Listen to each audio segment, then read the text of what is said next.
चमकते हुए शब्द उसे घेर लेते हैं और अंदर खींच लेते हैं, जिससे वो समय में पीछे चली जाती है। वो आकाश से गिरती है और जंगल में जानवरों को फंसाने वाले एक जाल में गिर जाती है। नाटक की शुरुआत सैकड़ों साल पहले चोसन युग में होती है, जब एक क्रूर राजा एक कोरियाई राज्य पर राज करता है। एक अपराधी जोंग को पकड़कर राजा के सामने पेश किया जाता है। राजा उसे मौत की सज़ा सुनाता है क्योंकि उसने ऐसा खाना बनाया था जिससे मेरे मुंह का स्वाद खराब हो गया। लेकिन क्योंकि जोंग रॉयल किचन की प्रमुख है, राजा उसे एक आखिरी मौका देता है। राजा आदेश देता है, तुम मेरे लिए हर रोज़ एक नया पकवान बनाओगी, कोई भी डिश दोहराई नहीं जानी चाहिए। अगर मुझे तुम्हारा खाना बुरा लगा तो मैं तुम्हें उसी दिन मार दूंगा। इसी बीच हम एक और जोंग से मिलते हैं जो आधुनिक समय 2025 की एक शेफ है। वो एक प्रतिभाशाली शेफ है जिसने हाल ही में अपने फ्रेंच व्यंजनों से एक लोकप्रिय कोरियाई कुकिंग शो जीता है। उसकी इस जीत ने उसे फ्रांस में एक 3 सितारा रेस्टोरेंट की हेड शेफ बनने का सुनहरा मौका दिया है। वो खुशी मनाती है और अगले दिन अपने पिता को ये रोमांचक खबर सुनाने के लिए फ़ोन करती है। उसके पिता बहुत खुश होते हैं और उसके लिए चोसन युग की एक किताब मंगवाते हैं जो उसका पसंदीदा हिस्टोरिकल पीरियड है। फ्रांस की उड़ान के दौरान जोंग अपनी नई किताब पढ़ती है, जबकि बाकी सभी एक सूर्य ग्रहण देख रहे होते हैं। एक आदमी गलती से किताब पर कॉफ़ी गिरा देता है। जब जोंग बाथरूम में किताब साफ कर रही होती है तो उसे एक प्रसिद्ध प्राचीन व्यंजन के बारे में एक पेज मिलता है। अगला पेज गायब है, लेकिन नीचे एक लाइन लिखी है, अगर तुम ये पढ़ रही हो तो कृपया मेरे पास आओ। अचानक किताब चमकने लगती है। विमान के बाहर चंद्रमा और सूर्य एक हो जाते हैं। जोंग हवा में उठने लगती है। किताब के चमकते हुए शब्द उसे घेर लेते हैं और अंदर खींच लेते हैं, जिससे वो समय में पीछे चली जाती है। वो आकाश से गिरती है और जंगल में जानवरों को फंसाने वाले एक जाल में गिर जाती है और बेहोश हो जाती है। राजा का शिकार। उसी जंगल में राजा शिकार कर रहा होता है। वो गुस्से में है क्योंकि उसे अपनी माँ का सिंहासन से हटाया जाना याद आ रहा है। वो महल में होने वाले एक खास रिचुअल को इग्नोर कर रहा है जो उसकी गैर मौजूदगी के कारण रुका हुआ है। राजा की दादी चिंतित हैं क्योंकि रिचुअल वाले दिन शिकार पर जाना एक बुरा संकेत माना जाता है जिससे राजा की मौत हो सकती है। लेकिन राजा का मानना है कि ये रिचुअल्स गलत हैं क्योंकि वे उसे उस दिन की याद दिलाते हैं जब उसकी माँ को सिंहासन से हटाया गया था। जब वो खुशी खुशी एक हिरण का शिकार कर रहा होता है तो उसका गार्ड उसे चेतावनी देता है कि सूर्य ग्रहण एक बुरा संकेत है और देवता नाराज हो जाएंगे। गार्ड जोर देकर कहता है कि अगर राजा रिचुअल के लिए वापस नहीं लौटा तो उसे महिला भूत दिखाई देने लगेंगे। राजा इसे एक अफवाह कहकर खारिज कर देता है। जोंग और राजा की मुलाकात। इसी बीच जोंग जाल में फंसी हुई होश में आती है। वो अपने फ़ोन पर सिग्नल ढूंढने की कोशिश करती है और मदद के लिए चिल्लाती है। वो हैरान है, मैं तो विमान के बाथरूम में थी, मैं इस जंगल में कैसे आ गई। तभी राजा को एक लोमड़ी दिखाई देती है और वो उसका पीछा करता है। वो एक तीर चलाता है जो जोंग के पास से गुजरता है और एक दूसरा तीर आकर जाल की रस्सी काट देता है। इससे जोंग आज़ाद हो जाती है और एक पेड़ के पीछे छिपकर चिल्लाती है, लोमड़ी उधर गई है, मुझ पर तीर मत चलाओ। राजा नहीं सुनता, इसलिए जोंग बाहर आती है और चिल्लाती है, क्या तुम पागल हो? तुम मुझ पर तीर क्यों चला रहे हो? राजा उसके अजीब कपड़े देखकर चौंक जाता है और उस पर तीर तान देता है, उसे मारने के इरादे से। जोंग एक चट्टान के किनारे तक भागती है और अपने बैग से एक टेजर निकालती है। तुम कौन हो? राजा गुस्से से पूछता है। मैं एक इंसान हूँ, जोंग जवाब देती है, जिसे राजा एक गाली समझता है। उसे लगता है कि वो एक महिला भूत देख रहा है, इसलिए वो एक तीर चलाता है जो जोंग के बैग में लगता है। वो एक खाई में गिर जाती है लेकिन उसे चोट नहीं आती। क्या तुम्हारा दिमाग खराब हो गया है? जोंग चिल्लाती है। क्या तुम जानते हो मैं कौन हूँ? मैं पुलिस में शिकायत करूंगी। मेरे बहुत सारे वकील दोस्त हैं जो तुम्हें जेल में सड़ा देंगे। तुम क्या बकवास कर रही हो? राजा पूछता है और उसके जले पर तलवार रख देता है। तभी पीछे से एक तीर आकर राजा के कंधे में लगता है। दर्द से वो जोंग के साथ पानी में गिर जाता है। राजा की मदद और गलतफहमी। कुछ देर बाद कुछ गार्ड राजा को ढूंढते हुए आते हैं। वो जोंग का लटका हुआ बैग भी देखते हैं। जोंग होश में आती है और घायल राजा को देखती है। वह उसकी मदद करने का फैसला करती है और एम्बुलेंस बुलाने के लिए उसकी जेबों में फ़ोन ढूंढने की कोशिश करती है, लेकिन उसके कपड़ों में कोई फ़ोन नहीं होता। राजा होश में आता है और ये सोचकर कि वो उसे मारने की कोशिश कर रही थी, उसे अपनी तलवार से घायल कर देता है। फिर वह उस पर हमला करता है। जोंग उसकी टांग में चोट पहुंचाती है और तलवार छीन लेती है। तुम ऐसा क्यों कर रहे हो? कौन सा ड्रामा फिल्मा रहे हो? वह पूछती है। राजा पूरी तरह से गंभीर है और उसे मारने के लिए तलवार वापस लेने की कोशिश करता है, लेकिन जोंग अपने शानदार चाकू चलाने के कौशल से उसे हरा देती है। उनकी हाथापाई होती है और जोंग का चाकू राजा से टकराकर उसे बेहोश कर देता है। जोंग उसे बांध देती है और एक छड़ी से उसे चिढ़ाने लगती है। तुम मुझे क्यों मारना चाहते हो? वह पूछती है। क्योंकि तुम भूत हो, राजा जवाब देता है। नहीं, मैं एक शेफ हूँ, जोंग कहती है। मातजू का परिचय। इस बीच हम मातजू नामक एक चरित्र से मिलते हैं जो राजा की प्रेमिका है। उसकी दासी उसे बताती है कि राजा जंगल से वापस नहीं आया है और अंधेरा हो रहा है। मातजू के रिचुअल्स भी रुके हुए हैं। हमें पता चलता है कि मातजू की माँ एक वैश्यालय चलाती थी, जहां उसने मातजू को एक अमीर आदमी के हाथों कम पैसों में बेच दिया था। गुस्से में आकर मातजू ने उस आदमी को मार डाला और जेल में डाल दी गई। एक दिन जेसन नामक एक आदमी उसके पास आया। उसने सोचा कि वह उसके साथ सोना चाहता है, लेकिन उसने कहा कि वह राजा का दुश्मन है और अगर उसने उसकी बात मानी तो वह उसे जेल से छुड़वा देगा। मातजू मान गई। अब मातजू को डर है कि जेसन ने जंगल में राजा के साथ कुछ किया होगा। झोंपड़ी में राजा जोंग से कहता है कि उसे प्यास लगी है। क्या तुम जानती हो कि राजा को प्यासा रखने की सजा क्या है? वह पूछता है। मेरे टैटू देखो, वह कहता है। जोंग हंस देती है। ऐसे टैटू तो हर गली के नुक्कड़ पर मिल जाते हैं। इससे यह साबित नहीं होता कि तुम राजा हो। कुछ देर बाद वह उसे एक छोड़ी हुई झोंपड़ी में ले जाती है। ये मेरी जगह है। बेवकूफ, राजा कहता है, मैं शिकार के दौरान यहाँ आराम करता हूँ। जोंग एक ऐतिहासिक कहानी सुनाने लगती है, एक क्रूर राजा के बारे में जिसने गरीबों से सब कुछ छीन लिया और उन्हें मार डाला। तुम मेरी ही कहानी सुना रही हो? राजा कहता है। नहीं, ये बहुत पुरानी कहानी है, जोंग जवाब देती है। फिर वह उसे बांध देती है और कपड़ों की रस्सी पर सूखे पड़े कुछ कपड़े पहन लेती है। वह अंदर से आवाज़ सुनकर जांच करने जाती है। एक लड़की गिल उस पर हमला कर देती है और उसे कपड़े चुराने वाली कहती है। जोंग समझाती है कि वह चोर नहीं है और पूछती है कि वे कहाँ हैं। गिल जवाब देती है, ये चोसन युग है। जोंग को लगता है कि सब लोग किसी नाटक का हिस्सा हैं। क्या तुम मेरा बैग ढूंढने में मेरी मदद करोगी? उसमें मेरा फ़ोन है, वह पूछती है। गिल मना कर देती है क्योंकि उसे भूख लगी है। जोंग, जिसे भी भूख लगी है, खाना बनाने का फैसला करती है। उसे कुछ अंडे और दूसरी चीज़ें मिलती हैं और वो खाना बनाने लगती है। वह एक शेफ़ है, इसलिए बहुत अच्छा खाना बनाती है और कुछ खाना राजा के लिए लाती है। तुम क्या लाई हो? राजा पूछता है। क्या तुमने इसमें जहर मिलाया है? नहीं, जोंग कहती है। पहले खाकर दिखाओ, राजा डिमांड करता है। जोंग खाती है, फिर राजा को भी खिलाती है। खाना बहुत तीखा होता है। राजा चिल्लाने लगता है कि जोंग ने उसे जहर दिया है और वह तड़प तड़प कर मर जाएगा। जोंग फिर से खाती है और कहती है, इसमें मिर्च तो है ही नहीं। फिर गिल भी कुछ खाती है और चिल्लाने लगती है। शायद अतीत के लोग कम मिर्च खाते थे, लेकिन दोनों को भूख लगी है, इसलिए मजबूरी में तीखा खाना खाते हैं। खाते समय राजा को अपनी माँ याद आती है, जो उसे बहुत प्यार से खिलाया करती थी। राजा का बचाव। जोंग और गिल बैग ढूंढने जाने की तैयारी करते हैं। जोंग राजा पर एक कंबल डाल देती है और गिल कहती है, तुम्हारा पति कितना भाग्यशाली है, तुम उसकी इतनी अच्छी देखभाल करती हो। अरे, ये मेरा पति नहीं है, जोंग कहती है। राजा सोया नहीं था, वह बहाना कर रहा था। जल्द ही उसके सैनिक आ जाते हैं और उसे बचा लेते हैं। राजा कहता है कि उसने 2 चुड़ैलें देखी हैं और उन्हें आज रात मार देना चाहिए। झोंपड़ी में आग लगाने के बाद वे चले जाते हैं। इसी बीच जोंग अपने हाथ धो रही होती है और गिल से पूछती है कि वो जंगल में अकेली क्यों थी। गिल बताती है कि उसका गांव तबाह हो गया था और वो छिप रही थी। जोंग को समझ आता है कि गिल सच्ची कहानी बता रही है और ये वही युग है जिसके बारे में वो पढ़ रही थी। गिल कहती है, हाँ यही है। अचानक जोंग का स्वभाव बदल जाता है और वो चिल्लाने लगती है, बचाओ बचाओ बचाओ। गिल तुरंत उसका मुंह बंद कर देती है। अरे, ये वही गुंडे हैं जो औरतों को पकड़ते हैं, तुम्हें उन्हें नहीं बुलाना चाहिए। लेकिन बहुत देर हो चुकी होती है। जोंग और गिल को दूसरी औरतों के साथ पकड़कर एक जेल में डाल दिया जाता है। जोंग चिल्लाती रहती है, सैनिकों को अपहरणकर्ता कहती है। दूसरी औरतें उसे डांटती हैं, कहती हैं कि चुप रहो नहीं तो हम सब की पिटाई होगी, लेकिन जोंग नहीं मानती। उसे चुप कराने के लिए वे उसका मुंह बांध देती हैं।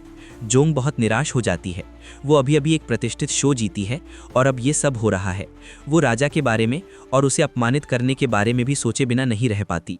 अब वो निश्चित रूप से उसे नहीं छोड़ेगा। किचन में चुनौती। कुछ देर बाद सभी औरतों को बाहर लाया जाता है। जोंग पूछती है कि क्या हो रहा है। गिल समझाती है कि उन्हें अलग अलग कामों के लिए 2 समूहों में बांटा जाएगा। जब जोंग से उसकी उम्र पूछी जाती है तो वो कहती है कि वो 27 साल की है। गिल अपनी उम्र 28 साल बताती है ताकि वो जोंग के समूह में रह सके। ये चाल काम कर जाती है, भले ही गिल अभी भी एक छोटी लड़की ही है। छोटी लड़कियों वाले पहले समूह को खास काम के लिए अंदर रखा जाता है, जबकि बड़ी उम्र की औरतों वाले दूसरे समूह को रसोई में मदद करने के लिए भेज दिया जाता है। इसी बीच राजा के गार्ड जोंग के बैग की तलाश में नदी पर होते हैं। उन्हें पता है कि वो अपना बैग ढूंढने यहाँ आएगी। मैं स्पष्ट कर दूं कि औरतों को पकड़ने वाले सैनिक राजा के गार्ड नहीं थे, वे गवर्नर के महल के थे। एक गार्ड राजा को बताता है कि कुछ औरतों को पकड़कर गवर्नर के महल में ले जाया गया है। राजा मुस्कुराता है, उसे एहसास होता है कि वे दोनों चुड़ैलें वहां गई होंगी और उसे पता है कि जोंग को कहाँ मिलेगी, रसोई में। रसोई में औरतों को पता नहीं है कि वे किसके लिए खाना बना रही हैं। उन्हें सिर्फ आदेश मिलते हैं और वे खाना बनाती हैं। एक आदमी दौड़ता हुआ आता है और उन्हें बताता है कि आज कोई खास मेहमान आ रहा है और उन सभी को बेहतरीन खाना बनाना होगा। जोंग पूछती है कि खास मेहमान को क्या पसंद है, लेकिन वो आदमी बताने से मना कर देता है। फिर गवर्नर के बेटे ओन आता है और उनसे कहता है कि अच्छा खाना बनाओ, नहीं तो तुम सबकी जानें जा सकती हैं। जोंग हाँ कर देती है और उसे एक तरफ ले जाती है। वो समझाता है कि चीफ इंस्पेक्टर और उसके पिता आ रहे हैं। वे क्रूर राजा के अच्छे दोस्त हैं और उसके साथ मिलकर लड़ाई का अभ्यास किया करते थे। दोनों को राजा जितना ही बेरहम माना जाता है। खासकर चीफ इंस्पेक्टर एक भयानक आदमी है जो शेफ को फंसाने और मनोरंजन के लिए उन्हें मरवाने के लिए खाने में अपने बाल डाल देता है। उसने इस तरह से कई शेफ मरवाए हैं। तुम ये कर सकती हो ना? ओन पूछता है। तुम डरी ही हो? जोन काम स्वीकार कर लेती है। अगर वो सफल होती है तो सभी औरतों को रिहा कर दिया जाएगा। ओन इस डील के लिए मान जाता है। वो दूसरी औरतों को डील के बारे में बताता है और वे सभी खुश हो जाती हैं। वे सब अपने सामान मिलाकर खाना बनाने लगती हैं। ओन उन्हें देखता है, ये सोचकर कि इनमें से कोई भी नहीं बचेगा और जोंग सबसे पहले मरेगी। जोंग आंखें बंद करके अपने पिता की बातें याद करती है और खाना बनाना शुरू कर देती है। वो अपनी सहज प्रवृत्ति पर भरोसा करती है। चीफ इंस्पेक्टर का आगमन। जल्द ही चीफ इंस्पेक्टर और उसके पिता आते हैं। सबसे पहले चीफ इंस्पेक्टर उस कमरे में जाता है जहां पहले समूह की छोटी लड़कियां इंतजार कर रही होती हैं। वो उनमें से एक को रात बिताने के लिए चुनता है। फिर वो डाइनिंग टेबल पर आता है। ये क्या खाना है? चीफ इंस्पेक्टर मांस का एक टुकड़ा देखकर कहता है, तुमने मुझे यहाँ अपना अपमान करने के लिए बुलाया है। शेफ कौन है? उन्हें मेरे सामने लाओ। रसोई का प्रमुख तुरंत गार्ड्स को सभी औरतों को बाहर लाने का आदेश देता है। जोंग हैरान रह जाती है। वो सोचती है कि बिना चखे ही उसने खाने के बारे में फैसला कैसे कर दिया। वो आगे बढ़ती है और कहती है, पहले खाना खाइए, अगर इसका स्वाद बुरा लगा तो आप हमें मार सकते हैं। चीफ इंस्पेक्टर मान जाता है, लेकिन अगर मुझे ये पसंद नहीं आया तो मैं तुम्हें मार डालूंगा। जोंग एक्सेप्ट कर लेती है। फिर चीफ इंस्पेक्टर गवर्नर से कहता है कि उसके लिए एक तोहफा है और वो गवर्नर की बेटी को कमरे में ले आता है। गवर्नर गुस्से में आ जाता है, लेकिन वो जानता है कि चीफ इंस्पेक्टर को नहीं मार सकता। चीफ इंस्पेक्टर कहता है, देखो मैं खाना खाऊंगा, लेकिन अगर ये अच्छा नहीं हुआ तो तुम्हारी बेटी मेरी प्रेमिका बन जाएगी और मेरे साथ मेरे महल चलेगी। खाने का फैसला। जोंग को विश्वास है कि उसका खाना सबसे बेस्ट है। चीफ इंस्पेक्टर और उसके पिता दोनों खाना खाते हैं और ये इतना स्वादिष्ट होता है कि वो बोल नहीं पाते। वे और खाना चाहते हैं लेकिन शर्मिंदगी के मारे पूछ नहीं पाते। उन्हें एहसास होता है कि अगर उन्होंने खाने की तारीफ की तो वे गवर्नर की बेटी को नहीं ले जा सकते। इसलिए चीफ इंस्पेक्टर झूठ बोलता है, कहता है कि खाना बहुत बुरा है। जोंग कहती है, ये झूठ है। गवर्नर गुस्से में चिल्लाता है, तुम झूठ बोल रहे हो, मैंने इससे बेहतर खाना कभी नहीं चखा। तुम सिर्फ मेरी बेटी को अपनी प्रेमिका बनाने के लिए ये कह रहे हो। वो अपनी तलवार की ओर बढ़ता है, लेकिन उसका बेटा उसे रोक देता है। फिर भी उन सभी औरतों को सजा देने का आदेश देता है। जैसे ही गार्ड जोंग को पकड़कर उसका गला काटने की तैयारी कर रहे होते हैं, वह चिल्लाती है, मुझे मत मारो, मैंने कुछ गलत नहीं किया, हमारा खाना अच्छा है। तभी राजा वहां आता है और उन्हें रोकता है। वह जोंग के पास जाता है। यह तुमने बनाया? मैं कैसे मानूं कि यह स्वादिष्ट है? पहले मैं खुद चखूंगा। जोंग उसकी आवाज़ पहचान लेती है और पीछे मुड़कर देखती है कि यह वही आदमी है जो जंगल में मिला था। यह वही है, तो वह सच कह रहा था, वह राजा है, वह सोचती है। राजा खाना मंगवाता है और जोंग को पहले यह साबित करने के लिए कहता है कि इसमें जहर नहीं है। फिर वह खुद एक कौर खाता है। वह तुरंत दंग रह जाता है क्योंकि खाना वाकई में अविश्वसनीय रूप से स्वादिष्ट है। उसने ऐसा कुछ कभी नहीं चखा। वह पूरा खाना खत्म कर देता है और पूछता है कि उसने यह कैसे बनाया। जोंग सब कुछ समझाती है। राजा मानता है कि वह एक सचमुच अच्छी शेफ है और उसकी उम्र पूछता है। जब जोंग जवाब देती है कि वह 27 साल की है तो राजा कहता है, तुम इतनी बूढ़ी हो, तुम्हारी शादी क्यों नहीं हुई? मैं यहाँ की नहीं हूँ, जोंग कहती है, और अगर मैंने तुम्हें बताया कि मैं कहाँ से आई हूँ तो तुम मेरी बात पर विश्वास नहीं करोगे। फिर वह झुककर उसके कान में फुसफुसाती है, मैं भविष्य से आई हूँ। राजा हंस देता है, बकवास मत बोलो। फिर वह ऐलान करता है कि वह उसे अपने महल में ले जा रहा है और किसी को उसे मारने की इजाज़त नहीं है। अभी के लिए जोंग की जान बच जाती है। गवर्नर राजा का सामना करता है, तुम इन औरतों को क्यों बचा रहे हो? तुम ऐसा नहीं कर सकते।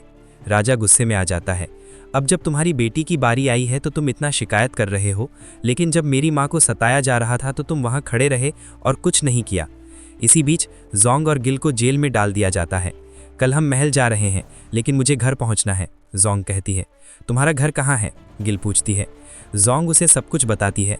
मेरे वापस जाने का रास्ता एक किताब के अंदर है जो मेरे बैग में है, और वह पहाड़ से गिर गया। बाहर राजा चांद को देख रहा होता है। चीफ इंस्पेक्टर उसके पास आता है और वे लड़ने लगते हैं।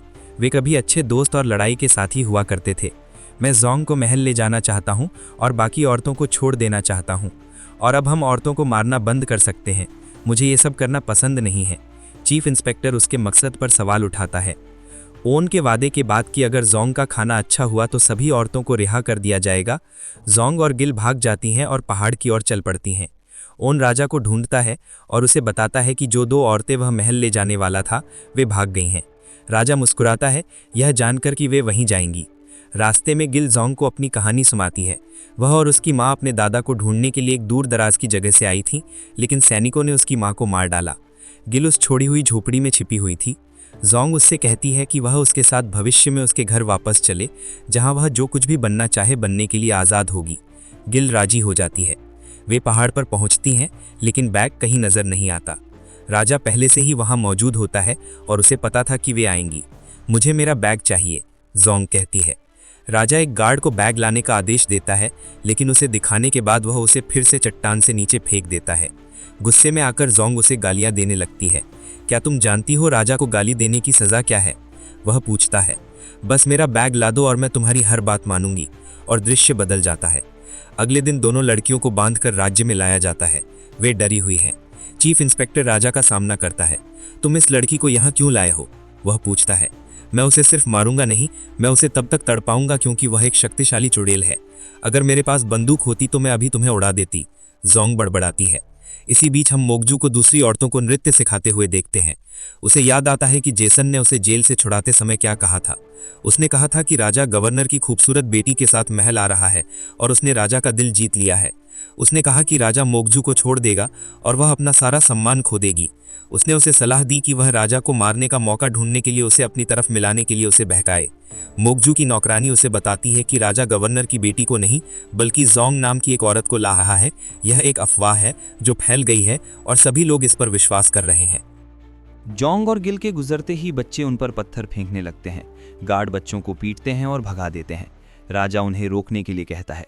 ये मेरी नौकरानियां हैं, उन पर पत्थर मत फेंको, वो कहता है। इससे जोंग और भी ज्यादा गुस्से में आ जाती है। जैसे ही वे महल में दाखिल होते हैं, मोगजू दौड़ कर आती है और राजा को गले लगा लेती है। मैं तुम्हें बहुत याद करती हूँ मेरे राजा, वो कहती है। ये लड़की कौन है और तुम इसे यहाँ क्यों लाए हो? क्या मैं तुम्हारी नहीं हूँ? वो मोगजू से दूर हट जाता है। ये इंसान नहीं है, राजा कहता है। ये एक चुड़ैल है जो मुझे एक अभिशाप के कारण दिखाई दी और अब ये मेरा पीछा कर रही है। मोगजू पूछती है कि वो इसके साथ क्या करने वाला है। राजा जोंग का चेहरा पकड़कर कहता है कि वो उसे मारने तक के लिए तड़पाएगा। वो उसे दर्द देने का वादा करता है। जोंग डर जाती है। यहाँ मैं मोगजू के किरदार के बारे में कंफ्यूज्ड हो सकने वाले लोगों के लिए कुछ चीज़ें स्पष्ट कर दूं। मोगजू की माँ एक वेश्यालय चलाती थी और मोगजू को वहाँ काम करने के लिए मजबूर किया जाता था। उसकी माँ ने उसे एक अमीर आदमी के हाथों बेच दिया, लेकिन मोगजू ने उस आदमी को मार डाला और उसे जेल में डाल दिया गया। राजा का शक्तिशाली दुश्मन जेसन ने उसे जेल से छुड़ाया। उसने उसे राजा की प्रेमिका बनाया और उसे महल भेजा ताकि वो राजा को मारने का मौका ढूंढ सके। इसलिए मोगजू राजा से प्यार नहीं करती, वो यहाँ उसे मारने के लिए आई है। मोगजू राजा से अंदर जाने के लिए कहने लगती है क्योंकि सर्दी आने वाली है। जोंग डरी हुई है क्योंकि लोग उसे अजीब तरह से देख रहे हैं। राजा उसके मुंह पर एक कपड़ा बांध देता है और अपने गार्ड्स को आदेश देता है कि उसे एक खास जगह पर ले जाएं। राजा के तीर के घाव का इलाज किया जाता है जिसे मोगजू ने छुपा रखा था, जिससे पुष्टि होती है कि शायद हमले के लिए वही जिम्मेदार थी। डॉक्टर राजा को बताता है कि उसके खून का बहना ठीक समय पर रुक गया था, नहीं तो समस्या बढ़ सकती थी। राजा को याद आता है कि जोंग ने उसकी जान बचाई थी। मोगजू पूछती है कि ये किसने किया और राजा बताता है कि वो नई लड़की थी। मोगजू फिर पूछती है कि उसने जोंग को किस खास जगह भेजा है, लेकिन राजा उसे नहीं बताता। फिर हम उस खास जगह को देखते हैं, एक बहुत सुरक्षित जेल। जोंग राजा को गालियां देती है, कहती है कि उसने उसकी जान बचाई और ये है उसका उसे बदला। गिल का मानना है कि राजा एक अच्छा इंसान है क्योंकि उसने उसे नहलाया और नए कपड़े दिए और अब उसकी जान बच गई है। मोगजू गुस्से में और चिंतित है। उसे पता चल गया है कि वो खास जगह कहाँ है और उसे डर है कि अगर राजा जोंग को पसंद करने लगा तो वो क्या होगा। वो अपनी नौकरानी को आदेश देती है कि वो पता लगाए कि ये लड़कियां कौन हैं और कहाँ से आई हैं। आगे हम रॉयल किचन देखते हैं जहां 2 शेफ बोंग और सूक दूसरे रसोइयों को आदेश दे रहे हैं। वो आज आने वाली 2 चुड़ैलों के बारे में बात कर रहे हैं। अचानक लेडी किम, जो शाही परिवार के खाने की देखरेख करती हैं, आती हैं और उन्हें शाही परिवार के लिए आज का मेन्यू देती हैं। फिर वो राजा की दादी से मिलती हैं और उन्हें दोनों चुड़ैलों के बारे में बताती हैं। मोकजू अभी भी चिंतित, डरती है कि अगर राजा जोंग को पसंद करने लगा तो उसे छोड़ दिया जाएगा। तभी चीफ इंस्पेक्टर आता है। मोकजू पूछती है कि वो गवर्नर की बेटी मियो को क्यों नहीं लाया। चीफ इंस्पेक्टर कहता है कि राजा ने मना कर दिया। जब मोकजू पूछती है कि वो लड़की कौन है तो चीफ इंस्पेक्टर कहता है कि उसे नहीं पता और इसके बजाय उसे बहुत सारा गहना देता है। मोकजू उससे गवर्नर के परिवार को ढूंढने के लिए कहती है जो बर्बाद हो चुका है, और मियो को जल्द से जल्द महल में लाने के लिए कहती है। चीफ इंस्पेक्टर अपने पिता से इस बारे में बात करता है और मोकजू को सबक सिखाने का फैसला करता है क्योंकि वो जानता है कि वो एक गद्दार है। बाद में उस रात एक मास्क पहना आदमी जेल में घुस जाता है, सभी गार्ड्स को मार देता है और जोंग और गिल को आज़ाद कर देता है। वो भाग जाती हैं। जोंग के भागने की खबर मोकजू तक पहुंचती है। जोंग महल के बाहर देखती है तो बहुत सारे लोग मास्क पहने किसी तरह की गतिविधि कर रहे होते हैं। जोंग उस आदमी को ढूंढती है जिसने उसे बचाया, और जब वो उसे ढूंढकर उसका मास्क हटाती है तो वो हैरान रह जाती है कि वो खुद राजा है। ये सब उसके लिए सिर्फ एक खेल था। वो अपने खाली समय में ऐसा मज़ा लेना पसंद करता है। फिर वो उस व्यक्ति को बुलाते हैं जिसने वास्तव में उन्हें बचाया, राजा का आदमी गोंग गिल। वो बहुत लंबा और हैंडसम है और गिल तुरंत उसके प्यार में पड़ जाती है, उस पर मोहित हो जाती है। अगर मैं उसे पा सकूं तो कितना अच्छा होगा, वो कहती है। क्या तुम पागल हो? जोंग पूछती है। वो राजा का आदमी है, एक धोखेबाज। वो एक एक्टर है, राजा कहता है। वो पैसों के लिए काम करता है। गोंग गिल की तरफ आंख मारता है और भाग जाता है। गिल बेहोश हो जाती है। राजा गोंग गिल को पैसों के साथ एक नोट देता है और उसे आदेश देता है कि जिसने उस पर हमला किया है उसे ढूंढे। इससे पता चलता है कि गोंग गिल सिर्फ एक एक्टर ही नहीं बल्कि राजा का गुप्त जासूस भी है। जोंग गुस्से में आ जाती है, राजा से कहती है कि उसे यह नहीं करना चाहिए था। मेरे लिए यह सिर्फ एक खेल था, राजा कहता है। फिर वह अपने गार्ड को एक धातु की छड़ गर्म करने का आदेश देता है। मोकजू ड्रामा देखने पहुंचती है। गिल को एक कुर्सी से बांध दिया जाता है और वे उसे गर्म छड़ से जलाने की तैयारी करते हैं। जोंग राजा से गिड़गिड़ाने लगती है, कृपया उसे अकेला छोड़ दो, मैं तुम्हारी हर बात मानूंगी। ठीक है, राजा कहता है, आज तुम मेरी रसोइया बनोगी। जोंग मान जाती है और कहती है कि उसे गिल को अपने साथ लाना होगा क्योंकि वह उसकी सहायक है। दोनों लड़कियों को रसोई में ले जाया जाता है, लेकिन मेल शेफ्स विरोध करते हैं, कहते हैं कि सिर्फ पुरुष ही राजा के लिए खाना बना सकते हैं। चूंकि यह राजा का आदेश है, कोई भी आपत्ति नहीं कर सकता। उन्हें खाना बनाने की अनुमति दे दी जाती है। तुमने खाना बनाना कहाँ सीखा? एक शेफ पूछता है। अगर मैं तुम्हें बताऊंगी भी तो तुम यकीन नहीं करोगे या समझ नहीं पाओगे, जोंग जवाब देती है। फिर वह पिछले एपिसोड में राजा द्वारा शिकार किए गए हिरण की एक आर्ट डिश बनाना शुरू करती है, अपने अनुभव पर भरोसा करते हुए। वह वही कुकिंग ऑयल इस्तेमाल करती है जिससे उसने फ्रेंच कुकिंग शो जीता था। इस खबर के राजा की दादी तक पहुंचने पर वह हैरान रह जाती हैं। मोकजू को भी ये खबर मिलती है और वह हैरान रह जाती है। कुछ देर बाद राजा के लिए खाना परोसा जाता है जो पेट खोलकर बैठा होता है।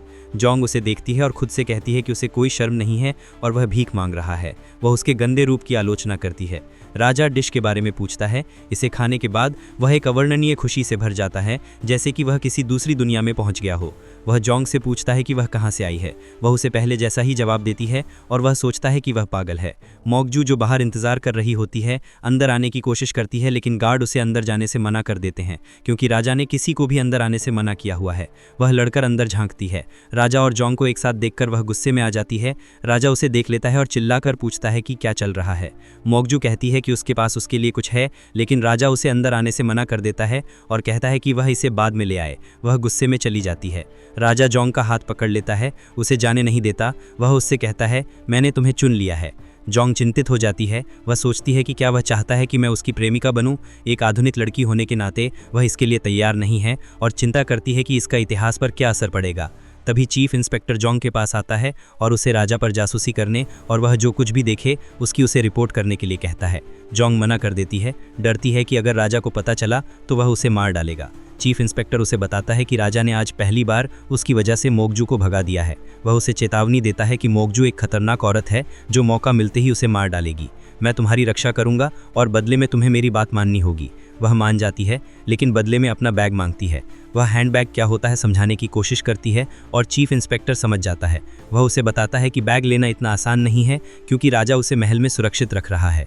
मोगजू गुस्से में है और अपनी नौकरानी से जोंग से छुटकारा पाने का तरीका पूछती है। उसकी नौकरानी सुझाव देती है कि शेफ्स का उपयोग जोंग को तब तक परेशान किया जाए जब तक कि वह भाग ना जाए। रसोई में शेफ्स ने गर्मी का स्रोत चालू रख दिया है और उन्हें परेशान करने के लिए तिलचट्टे छोड़ दिए हैं। हालांकि गिल, जो जंगल में पली बढ़ी है, इन चीज़ों से निपटना जानती है। लड़कियां अपनी कोठरी में वापस आती हैं और राजा को कोसती हैं। अगले दिन हम कहानी की शुरुआत जैसा ही दृश्य देखते हैं, जहां सभी जोंग के मारे जाने की मांग कर रहे हैं, लेकिन राजा कहता है, मैं राजा हूं, इसलिए फैसला मेरा है। मोगजो की नौकरानी वो है जिसने ये झूठ फैलाया था।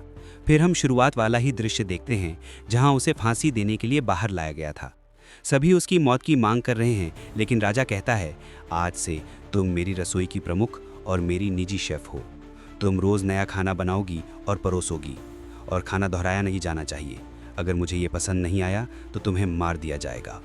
अन्य मंत्री और उच्च अधिकारी नाखुश हैं कि राजा उनकी बजाय एक लड़की की बात सुन रहा है जिससे वो अभी अभी मिला है। मोगजू की नौकरानी माफ़ी मांगती है क्योंकि उसकी योजना विफल हो गई है, लेकिन मोगजू को एक नया विचार आता है। वो दादी के पास जाती है और उन्हें बताती है कि जंगल में राजा पर हमला जोंग ने करवाया था। वो ये भी बताती है कि राजा ये जानता है और उसने उसे ये राज रखने के लिए कहा। दादी हैरान रह जाती हैं और कहती हैं कि वो एक कुकिंग कंपटीशन करवाएंगी। अगर जोंग फेल हुई तो उसके हाथ काट दिए जाएंगे। इसी बीच जोंग और गिल को जेल से निकालकर एक कमरा दिया जाता है।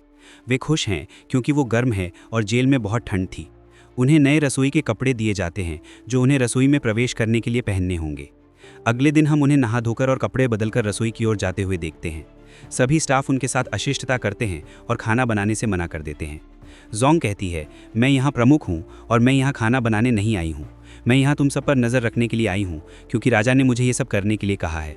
सभी डरे हुए हैं कि अगर उनसे कोई गलती हुई तो वो राजा को बता देगी और वो उन्हें मार देगा। तभी लेडी केम आती हैं और जोंग को राजा की दादी से मिलने ले जाती हैं, जो मोगजू के साथ बैठी हैं। दादी कहती हैं, अपने सीनियर को के साथ बातचीत देखो, एक प्रतियोगिता होगी। अगर मुझे तुम्हारा खाना पसंद नहीं आया तो मैं तुम्हारे हाथ कटवा दूंगी। जोंग इन शब्दों से डर जाती है। वो नीचे अपने हाथों को देखती है और फिर मोगजू को देखती है जो मुस्कुरा रही है। जोंग पूरी तरह से समझ जाती है कि ये मोगजू का काम है। चीफ इंस्पेक्टर प्रतियोगिता के बारे में राजा को संदेश भेजता है और महल में तैयारियां शुरू हो जाती हैं। मोगजू बहुत खुश है। उसे यकीन है कि ये चुड़ैल मर जाएगी क्योंकि वो हारने वाली है। राजा महल में प्रवेश करता है और अपनी दादी से मिलता है, जिनसे वो लंबे समय से नहीं मिले हैं। वे एक विशाल महल के अलग अलग हिस्सों में रहते हैं, इसलिए वे हर कुछ हफ्तों में मिलते हैं। वो उसे देखकर खुश होती हैं, लेकिन राजा जल्दी ही मुद्दे पर आ जाता है। तुमने अच्छा नहीं किया, वो कहता है। पहली बात, वो मेरी निजी शेफ है, तुम उसके हाथ नहीं काट सकती, लेकिन अगर तुम प्रतियोगिता पर जोर देती हो तो हारने वाले के हाथ काटे जाने चाहिए, सिर्फ जोंग के नहीं। वो कहता है कि प्रतियोगिता अगर निष्पक्ष होनी है तो सज़ा भी बराबर होनी चाहिए। हाथ काटने के औजार बाहर लाए जाते हैं और जोंग के सामने रख दिए जाते हैं। वो डरी हुई है, अपने हाथों को छूती है और अपने पिता को याद करती है। वो जानती है कि उसे आज मेहनत करनी होगी और एक बेहतरीन भोजन बनाना होगा। राजा बैठकर खुद से सोचता है, अगर तुम सच में भविष्य से आई हो तो तुम्हें आज ये साबित करना होगा। ये ड्रामा एक साप्ताहिक रिलीज़ है और अभी भी जारी है। अगले एपिसोड्स अभी रिलीज़ नहीं हुए हैं। जैसे ही वे आएंगे मैं आपके लिए अगला भाग अपलोड करूँगा, इसलिए बने रहें।